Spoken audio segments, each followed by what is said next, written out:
The Mysterious Island by Jules Verne. Part 1, Chapter 13. "Well, Captain, where are we going to begin?" asked Pencroft next morning of the engineer.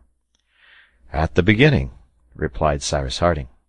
And in fact the settlers were compelled to begin at the very beginning. They did not possess even the tools necessary for making tools, and they were not even in the condition of nature, who, having time, husbands her strength. They had no time, since they had to provide for the immediate wants of their existence, and though, profiting by acquired experience, they had nothing to invent, still they had everything to make. Their iron and their steel were as yet only in the state of minerals, their earthenware in the state of clay, their linen and their clothes in the state of textile material.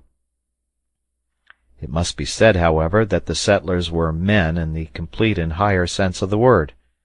The engineer Harding could not have been seconded by more intelligent companions, nor with more devotion and zeal. He had tried them, he knew their abilities. Gideon Spilett, a talented reporter, having learned everything so as to be able to speak of everything, would contribute largely with his head and hands to the colonization of the island. He would not draw back from any task. A determined sportsman, he would make a business of what till then had only been a pleasure to him. Herbert, a gallant boy, already remarkably well informed in the natural sciences, would render greater service to the common cause. Neb was devotion personified, clever, intelligent, indefatigable, robust, with iron health. He knew a little about the work of the forge, and could not fail to be very useful in the colony.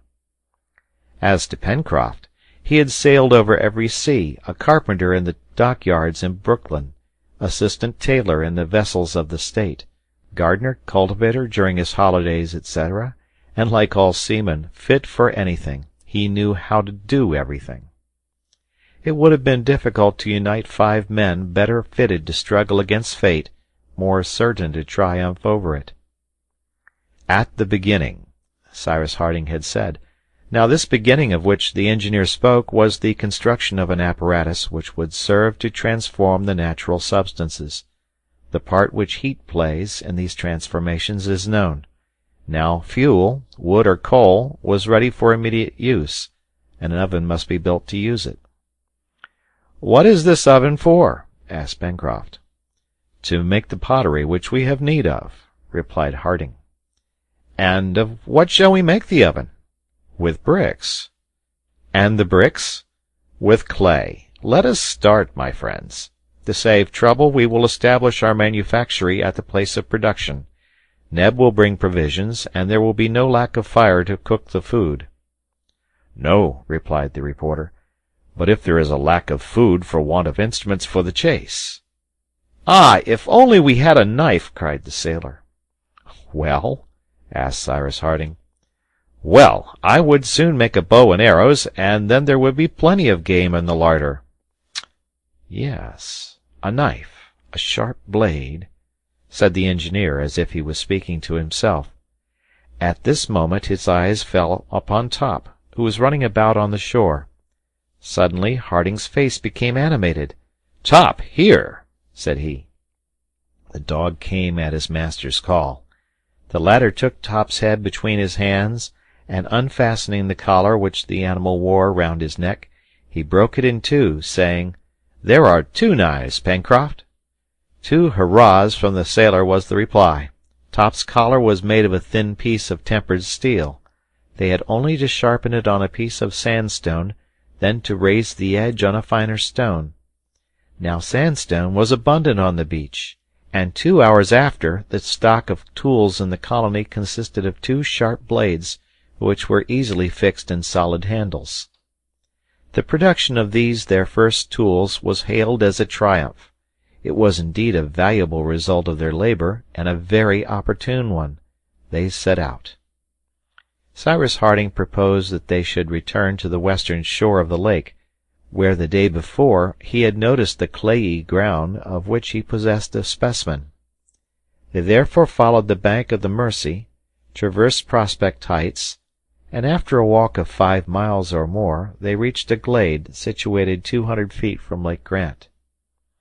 On the way Herbert had discovered a tree, the branches of which the Indians of South America employ for making their bows.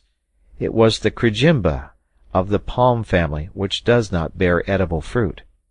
Long straight branches were cut, the leaves stripped off, it was shaped, stronger in the middle, more slender at the extremities, and nothing remained to be done but to find a plant fit to make the bowstring. This was the hibiscus heterophyllus, which furnishes fibers of such remarkable tenacity that they have been compared to the tendons of animals. Pencroft thus obtained bows of tolerable strength, for which he only wanted arrows.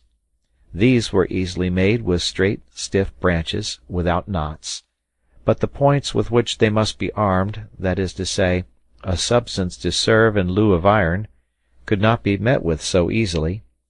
But Pencroft said that having done his part of the work, chance would do the rest. The settlers arrived on the ground which had been discovered the day before. Being composed of the sort of clay which is used for making bricks and tiles, it was very useful for the work in question. There was no great difficulty in it. It was enough to scour the clay with sand, then to mold the bricks and bake them by the heat of a wood fire. Generally bricks are formed in molds, but the engineer contented himself with making them by hand. All that day and the day following were employed in this work. The clay, soaked in water, was mixed by the feet and hands of the manipulators, and then divided into pieces of equal size. A practised workman can make, without a machine, about 10,000 bricks in 12 hours, but in their 2 days' work the 5 brickmakers on Lincoln Island had not made more than 3,000, which were ranged near each other until the time when their complete desiccation would permit them to be used in building the oven, that is to say, in 3 or 4 days. It was on the 2nd of April that Harding had employed himself in fixing the orientation of the island, or, in other words, the precise spot where the sun rose. The day before he had noted exactly the hour when the sun disappeared beneath the horizon, making allowance for the refraction. This morning he noted, no less exactly, the hour at which it reappeared. Between this setting and rising 12 hours 24 minutes passed. Then, 6 hours 12 minutes after its rising, the sun on this day would exactly pass the meridian, and the point of the sky which it occupied at this moment would be the north. At the said hour Cyrus marked this point, and putting in a line with the sun 2 trees which would serve him for marks, he thus obtained an invariable meridian for his ulterior operations. The settlers employed the 2 days before the oven was built in collecting fuel. Branches were cut all round the glade, and they picked up all the fallen wood under the trees. They were also able to hunt with greater success, since Pencroft now possessed some dozen arrows armed with sharp points. It was Top who had furnished these points by bringing in a porcupine, rather inferior eating, but of great value, thanks to the quills with which it bristled. These quills were fixed firmly at the ends of the arrows, the flight of which was made more certain by some cockatoo's feathers. The reporter and Herbert soon became very skilful archers. Game of all sorts, in consequence, abounded at the Chimneys, capybaras, pigeons, agoutis, grouse, etc. The greater part of these animals were killed in the part of the forest on the left bank of the Mercy, to which they gave the name of Jacamar Wood, in remembrance of the bird which Pencroft and Herbert had pursued when on their first exploration. This game was eaten fresh, but they preserved some capybara hams by smoking them above a fire of green wood, after having perfumed them with sweet-smelling leaves. However, this food, although very strengthening, was always roast upon roast, and the party would have been delighted to hear some soup bubbling on the hearth, but they must wait till a pot could be made, and consequently till the oven was built. During these excursions, which were not extended far from the brick-field, the hunters could discern the recent passage of animals of a large size, armed with powerful claws, but they could not recognize the species. Cyrus Harding advised them to be very careful, as the forest probably enclosed many dangerous beasts. And he did right. Indeed, Gideon Spilett and Herbert one day saw an animal which resembled a jaguar. Happily the creature did not attack them, or they might not have escaped without a severe wound. As soon as he could get a regular weapon, that is to say, one of the guns which Pencroft begged for, Gideon Spilett resolved to make desperate war against the ferocious beasts, and exterminate them from the island. The chimneys during these few days were not made more comfortable, for the engineer hoped to discover, or build if necessary, a more convenient dwelling. They contented themselves with spreading moss and dry leaves on the sand of the passages, and on these primitive couches the tired workers slept soundly. They also reckoned the days they had passed on Lincoln Island, and from that time kept a regular account. The 5th of April, which was Wednesday, was 12 days from the time when the wind threw the castaways on this shore. On the 6th of April, at daybreak, the engineer and his companions were collected in the glade, at the place where they were going to perform the operation of baking the bricks. Naturally this had to be in the open air, and not in a kiln, or rather, the agglomeration of bricks made an enormous kiln which would bake itself. The fuel, made of well-prepared faggots, was laid on the ground and surrounded with several rows of dried bricks, which soon formed an enormous cube, to the exterior of which they contrived air-holes. The work lasted all day, and it was not till the evening that they set fire to the faggots. No one slept that night, all watching carefully to keep up the fire. The operation lasted 48 hours, and succeeded perfectly. It then became necessary to leave the smoking mass to cool, and during this time Neb and Pencroft, guided by Cyrus Harding, brought, on a hurdle made of interlaced branches, loads of carbonate of lime and common stones, which were very abundant, to the north of the lake. These stones, when decomposed by heat, made a very strong quicklime, greatly increased by slacking, at least as pure as if it had been produced by the calcination of chalk or marble. Mixed with sand, the lime made excellent mortar. The result of these different works was that on the 9th of April the engineer had at his disposal a quantity of prepared lime and some thousands of bricks. Without losing an instant, therefore, they began the construction of a kiln to bake the pottery, which was indispensable for their domestic use. They succeeded without much difficulty. 5 days after, the kiln was supplied with coal, which the engineer had discovered lying open to the sky towards the mouth of the Red Creek, and the first smoke escaped from a chimney 20 feet high. The glade was transformed into a manufactory, and Pencroft was not far wrong in believing that from this kiln would issue all the products of modern industry. In the meantime, what the settlers first manufactured was a common pottery in which to cook their food. The chief material was clay, to which Harding added a little lime and quartz. This paste made regular pipe clay, with which they manufactured bowls, cups molded on stones of a proper size, great jars, and pots to hold water, etc. The shape of these objects was clumsy and defective, but after they had been baked at a high temperature, the kitchen of the Chimneys was provided with a number of utensils, as precious to the settlers as the most beautifully enameled china.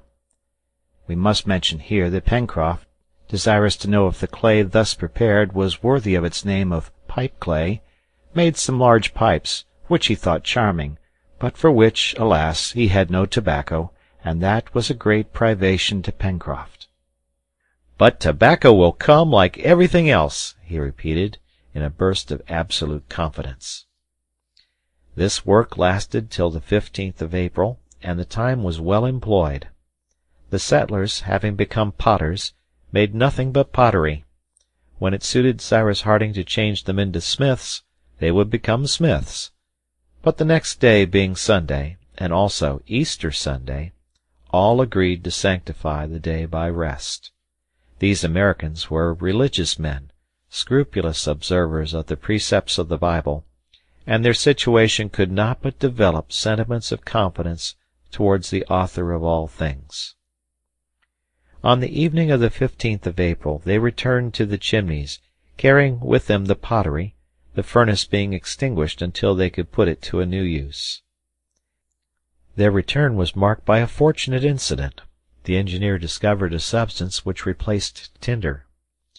It is known that a spongy, velvety flesh is procured from a certain mushroom of the genus Polyporus. Properly prepared, it is extremely inflammable, especially when it has previously been saturated with gunpowder or boiled in a solution of nitrate or chlorate of potash. But till then they had not found any of these polypores, or even any of the morels which could replace them. On this day the engineer, seeing a plant belonging to the wormwood genus, the principal species of which are absinthe, balm mint, tarragon, etc., gathered several tufts, and presenting them to the sailor, said, "Here, Pencroft, this will please you." Pencroft looked attentively at the plant, covered with long silky hair, the leaves being clothed with soft down. "What's that, captain?" asked Pencroft. "Is it tobacco?" "No," replied Harding. "It is wormwood. Chinese wormwood to the learned, but to us it will be tinder."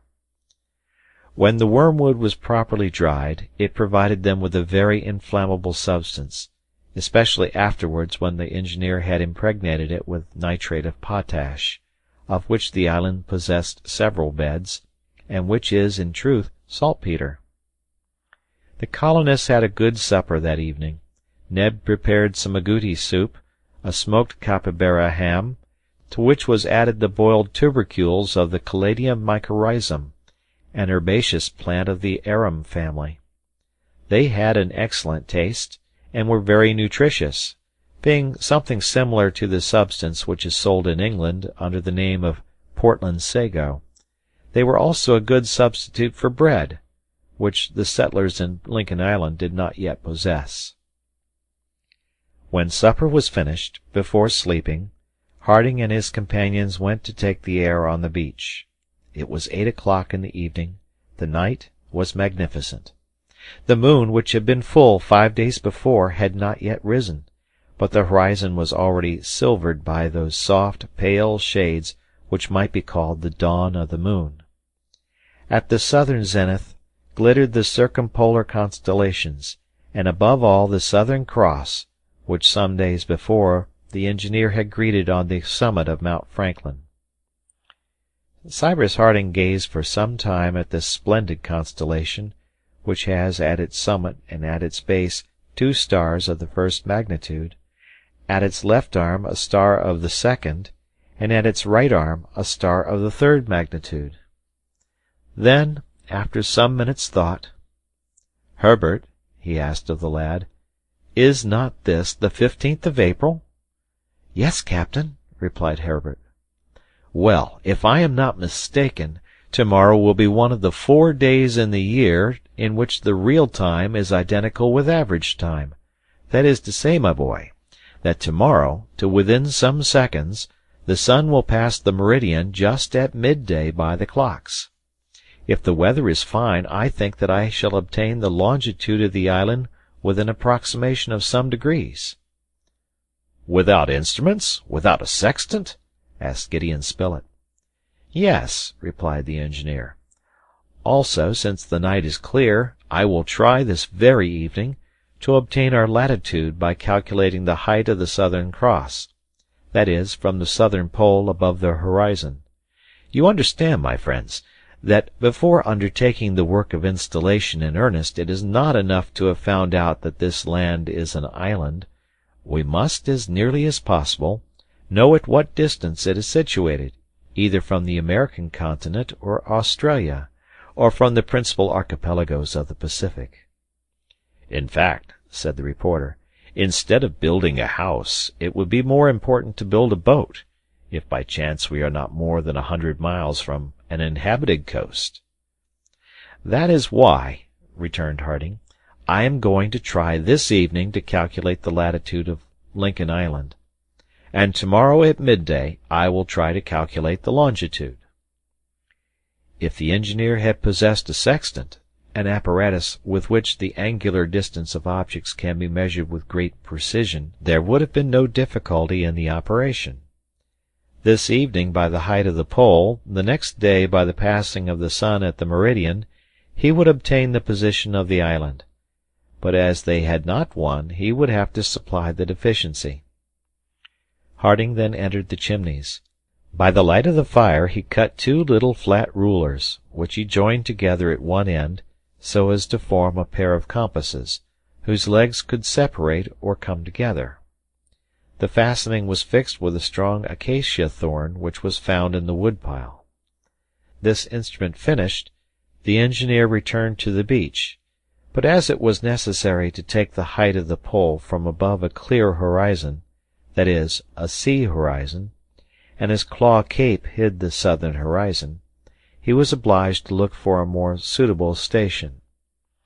The best would evidently have been the shore exposed directly to the south, but the Mersey would have to be crossed, and that was a difficulty. Harding resolved in consequence to make his observation from Prospect Heights, taking into consideration its height above the level of the sea, a height which he intended to calculate next day by a simple process of elementary geometry. The settlers, therefore, went to the plateau, ascending the left bank of the Mersey, and placed themselves on the edge which looked northwest and southeast, that is, above the curiously shaped rocks which bordered the river.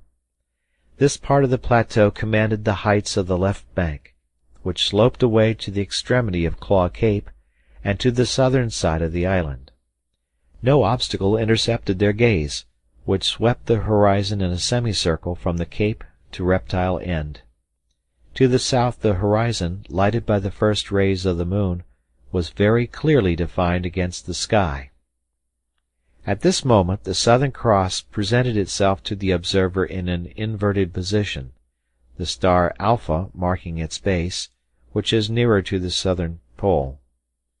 This constellation is not situated as near to the Antarctic pole as the polar star is to the Arctic pole.